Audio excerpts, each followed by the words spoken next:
Palakurthi politics heat ఎక్కుతున్నాయి. MLA versus Congress కార్యకర్తలు అన్నట్లుగా అక్కడ రాజకీయం నడుస్తోంది. సొంత పార్టీ కార్యకర్తలపై ఎమ్మెల్యే యశస్విని రెడ్డి ఫైర్ అయ్యారు. పాలమూరు బిడ్డ సహనం అయిపోయింది, పాలకుర్తి కోడలుగా సమాధానం చెబుతా అంటూ వార్నింగ్ ఇచ్చారు. కొందరు పార్టీకి నష్టం కలిగించే విధంగా ప్రవర్తిస్తున్నారని, ఇప్పటికైనా వారు ప్రవర్తన మార్చుకోవాలని సూచించారు. పార్టీకి నష్టం కలిగించే వారికి ఇదే లాస్ట్ ఛాన్స్ అని, పార్టీకి వెన్నుపోటు పడవాలని చూస్తూ ఊరుకునేది లేదని స్పష్టం చేశారు ఎమ్మెల్యే.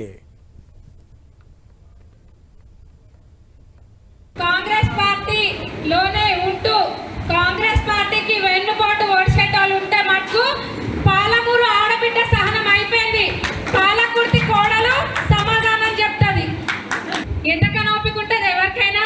అంటే మీరు ఎట్లా పడితే అట్లా మాట్లాడుతుంటే, పార్టీకి నష్టం చేస్తుంటే, ఇక్కడ ఉన్న కాన్స్టిట్యున్సీలో ఉన్న లీడర్లకి పార్టీకి నష్టం చేస్తుంటే చూసుకుంటా కూర్చోవడం అయిపోయింది.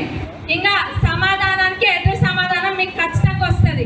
చెయ్యని ఎన్ని మాటలు అన్నా కానీ సహనంతో, ఒక ఆడబిడ్డగా సహనంతో ఓపిక తోటి భరించిన అన్ని కూడా అయిపోయినాయి.